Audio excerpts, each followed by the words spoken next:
మన ఛానల్కు స్వాగతం. సంక్రాంతి అంటే మనకు వెంటనే గుర్తొచ్చేది ఏమిటి? రంగురంగుల గాలిపటాలు, ఆకాశం నిండా ఎగురుతున్న ఆనందం. కానీ ఎప్పుడైనా మీరు ఆలోచించారా? సంక్రాంతికి గాలిపటాలే ఎందుకు ఎగురవేస్తాం? ఇది కేవలం ఒక ఆట మాత్రమేనా, లేక దీని వెనుక ఏదైనా లోతైన అర్థముందా? పురాతన కాలంలో మన పెద్దలు ప్రతి ఆచారాన్ని ఒక కారణంతోనే చేసేవారు. సంక్రాంతి కాలమంటే సూర్యుడు మకర రాశిలోకి ప్రవేశించే సమయం. ఈ సమయంలో సూర్యకాంతి మన ఆరోగ్యానికి చాలా మంచిదని ఆయుర్వేదం చెబుతుంది. ఇప్పుడు ఇక్కడే గాలిపటాల రహస్యం మొదలవుతుంది. గాలిపటం ఎగురవేయాలంటే మనం ఇంటి బయటకు రావాలి. టెర్రస్ మీదకి, మైదానంలోకి, ఆకాశం కింద నిలబడాలి.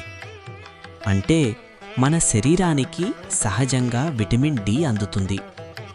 ఇది ఎముకలను బలంగా ఉంచుతుంది, రోగనిరోధక శక్తిని పెంచుతుంది. ఇంకో ఆసక్తికరమైన విషయం ఏమిటంటే, ఈ కాలంలో గాలిలో ఉండే బ్యాక్టీరియా, కీటకాలను సూర్యకిరణాలు నశింపచేసే శక్తి కలిగి ఉంటాయి. అందుకే సంక్రాంతి సమయంలో బయట గడపడం మన ఆరోగ్యానికి చాలా మంచిదని మన పెద్దలు నమ్మేవారు. ఇప్పుడు నమ్మకాల విషయానికొస్తే, గాలిపటాన్ని ఆకాశంలోకి వదలడమంటే మన బాధలను, మన ప్రతికూల ఆలోచనలను పైకి వదిలినట్టు భావిస్తారు.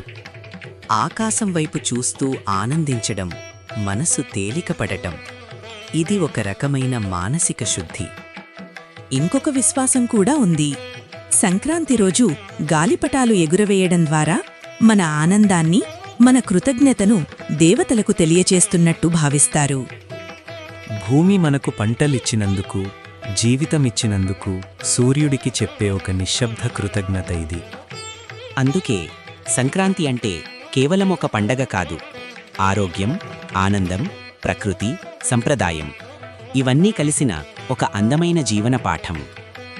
ఈ సంక్రాంతి మీరు గాలిపటం ఎగురవేస్తున్నప్పుడు ఇది కేవలం ఆట కాదు, మన పెద్దల విజ్ఞానానికి ఒక గుర్తు అని గుర్తుపెట్టుకోండి. ఇలాంటి మరిన్ని వీడియోల కోసం మా ఛానల్ను సబ్స్క్రైబ్ చేయండి.